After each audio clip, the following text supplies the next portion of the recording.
अब मैं जब तक आपको ना रोकूं, आप उसमें और 0 ऐड करते जाइए। जब तक ना रोकें आप? जी। अच्छा, कुछ और जीरोस लगाइए। तो ये तो बोर्ड खत्म हो गया शुभ्रत जी।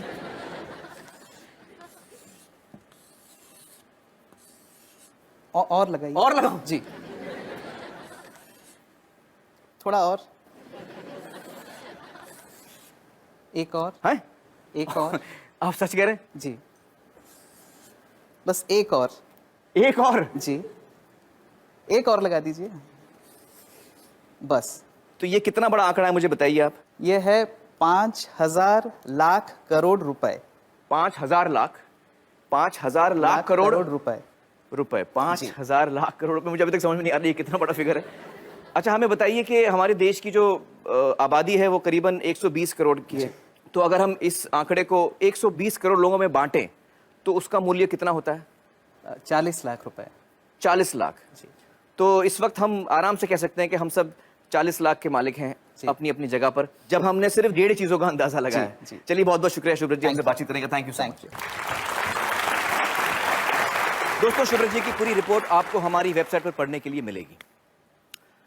तो अब आप समझ रहे हैं कि आपकी, हम सब की संपत्ति कम से कम 40 लाख है, और 40 लाख तो सिर्फ 2 बल्कि 1.5 चीजों के अंदाजे पे है। अगर हम देश भर की संपत्ति का अंदाजा लगाएं, जिसमें करोड़ों एकड़ जमीन है सरकार के हाथ में, पब्लिक सेक्टर की जो कंपनीज हैं, स्पेक्ट्रम है, और भी बहुत सारी चीजें हैं, इन सब का अगर हम अंदाजा लगाएं, तो मैं इकोनॉमिस्ट तो नहीं हूं, लेकिन हो सकता है कि हम सब इस देश में करोड़पति हों। बच्चा, बूढ़ा, हर इंसान, हम सब करोड़पति हैं। दोस्तों, अब हमें समझ में आ गया कि हमारा देश गरीब तो नहीं है, लेकिन फिर भी जनता इतनी बदहाली में क्यों है? आइए इसका जवाब ढूंढने की कोशिश करते हैं। हिंदुस्तान की धरती को तरह तरह के कुदरती खजानों का वरदान मिला है। हमारी धरती के अंदर ऐसी कीमती प्राकृतिक संपदा छिपी है जो हम सबकी साझी है।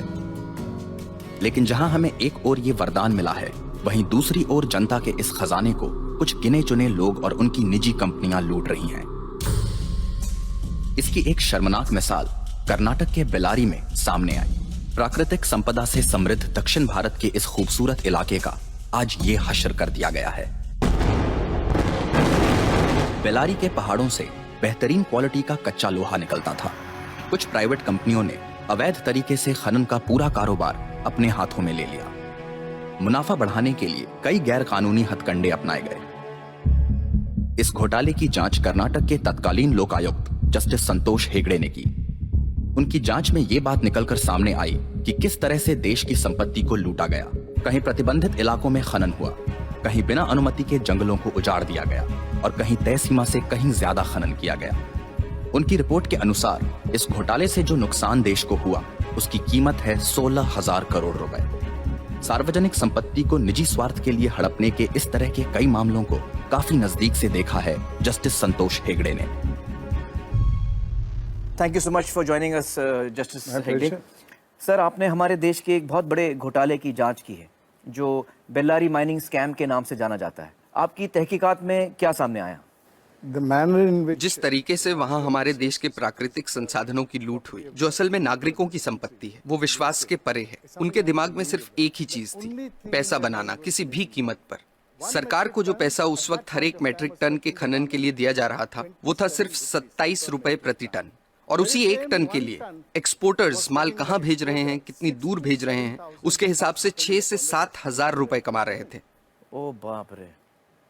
जब वो लोग इस काम में उतरे तब कुछ नहीं था उनके पास, पर देखते ही देखते 2-2, 3-3 हेलीकॉप्टर, हवाई जहाज, उनके उड़ने के लिए रनवे, सब कुछ बना लिया उन्होंने। सोने के सिंहासन बना लिए उन्होंने अपने लिए। मैंने जो अपनी रिपोर्ट दी थी, उसमें क्या सामने आया कि कर्नाटक के 3 मुख्यमंत्री दोषी पाए गए। उसमें वो मुख्यमंत्री भी शामिल थे जो उस वक्त सत्ता में थे। 9 और मंत्री भी दोषी पाए गए थे। उसके अलावा 797 अधिकारी, जिसमें 14 IAS अफसर थे, कर्नाटक एडमिनिस्ट्रेटिव सर्विस के अफसर थे, और कई और विभागों के अफसर, सब शामिल थे। मतलब लगभग पूरा प्रशासन इसमें शामिल था। मुझे लगता है कि हम सब के लिए एक बात समझना बहुत जरूरी है, खासतौर से जो नौजवान यहाँ बैठे हैं, कि जिस तरफ हम जा रहे हैं, अगर हम इस बर्बादी को यहीं नहीं रोकेंगे, इस पर अंकुश नहीं लगाएंगे, तो हम बहुत मुश्किल में फंस जाएंगे। देखिए 1950 के दशक में एक घोटाला हुआ था, जीप स्कैम। उसमें देश को 52 लाख रुपयों का नुकसान हुआ। उस वक्त के हिसाब से एक बड़ी रकम थी, पर फिर भी आप देखिए कि 52 लाख में कितने जीरो होते हैं। और भी कई घोटाले थे, LIC में मुंद्रा घोटाला, भारत बैंक का डालमिया घोटाला, नगरवाला स्कैम सेंट्रल बैंक में। हर साल घोटाले होते थे। सोचने वाली बात यह भी है कि सब घोटाले तो बाहर भी नहीं आते हैं। 100 में से कोई 1 या 2 ही जनता के सामने आ पाते हैं। अब 2010 पे आते हैं। कॉमनवेल्थ गेम्स, 70,000 करोड़ का घोटाला। 2G scam, 1,76,000 crore. 2012 पे आइए, कोलगेट घोटाला, 1,86,000 करोड़।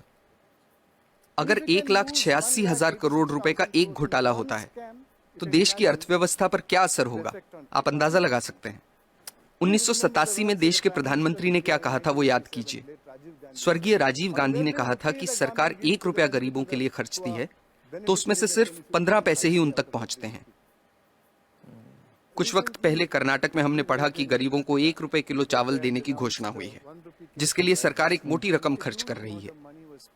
कुछ हफ्ते ही बीते थे कि अखबारों में ये रिपोर्ट्स आनी शुरू हो गईं कि जो पैसा गरीबों को 1 रुपए के हिसाब से चावल देने के लिए खर्चा जा रहा है, उससे जो चावल खरीदा जाता है वो या तो एकदम सड़ा हुआ होता है, या जहां अच्छे चावल की खरीद हुई है वहां उसे गोदामों से चुरा चुरा के प्राइवेट लोगों को दे दिया गया है। इस तरीके से पैसे की लूट हो रही है। कैसे बच पाएंगे हम? सर, इस तरह के घोटालों का, भ्रष्टाचार का आम लोगों की जिंदगी पर कैसे असर पड़ता है? आप अपने रोजमर्रा के खर्चों को देखिए। पिछले साल के मुकाबले इस साल कितनी महंगाई है, क्योंकि जो पैसा देश के विकास के लिए रखा गया है, जिसे देश की प्रगति के लिए इस्तेमाल में लाना चाहिए, वो पैसा 85% चुरा लिया जाता है। देश के प्रधानमंत्री ने कहा था, मैं नहीं कह रहा, मेरे अंदाजे से तो अगर 1988 में 1 रुपए में 15 पैसे ही सही जगह पर पहुंचते थे तो आज 5 रुपयों में से 15 पैसे पहुंचेंगे। ये हो रही है हमारी तरक्की। हम लोग, आप हेल्थ केयर को लीजिए। सरकारी अस्पतालों को काफी नजदीक से मैंने देखा है कि वहां क्या हो रहा है। मैं आपको एक मिसाल देता हूँ। 2010 में एक गांव की महिला डिलीवरी के लिए सरकारी अस्पताल आई। उससे पैसे मांगे गए, उसके पास पैसे नहीं थे। अस्पताल ने साफ इनकार कर दिया। महिला के साथ जो व्यक्ति था वो पैसों का इंतजाम करने गांव भागा। फिर अस्पताल वालों ने महिला को कहा कि यहाँ मत बैठो, बाहर जाओ। वो बेचारी उस हालत में सड़क पार करके बाहर बस स्टॉप पर जाकर बैठ गई। जब तक पैसों का इंतजाम होता, बाहर उसी बस स्टॉप पर उसकी डिलीवरी हुई। ये किस तरह के समाज में जी रहे हैं हम? मुझे लगता है कि लालच तो एक बात है, लेकिन लालची होने के साथ साथ हम अपनी इंसानियत भी पूरी तरह से खो रहे हैं। हम इंसान से शैतान बन रहे हैं। हमें इस बात से कोई फर्क नहीं पड़ रहा कि दूसरे लोगों के साथ क्या हो रहा है। हर जगह, हर डिपार्टमेंट का यही हाल है। कुछ ईमानदार लोग भी हैं।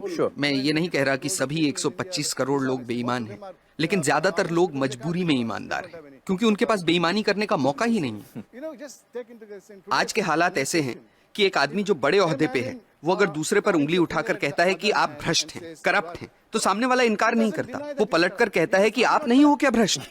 That's so true. That is so true. ऐसी सोच बन चुकी है। यहाँ जो नौजवान मौजूद हैं उनसे मैं कुछ कहना चाहता हूँ। Sure, please.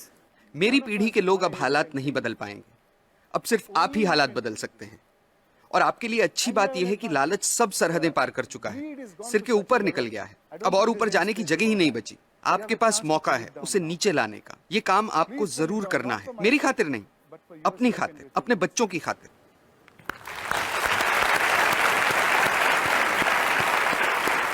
सर, हमें सख्त ज़रूरत है आप जैसे लोगों की जो हमारे लोकतंत्र को बचा के रख सकें। बहुत बहुत शुक्रिया हमारे साथ बातचीत करने का। Thank you so much sir. दोस्तों, सोचने की बात है कि जिनके हाथों में हम अपनी संपत्ति की चाबी दे रहे हैं, वो हमारी संपत्ति को कैसे लूट रहे हैं। आपको याद होगा मेरी मालिक और नौकर वाली कहानी। यहाँ पर लेते हैं छोटा सा ब्रेक, बहुत जल्द हाजिर होते हैं।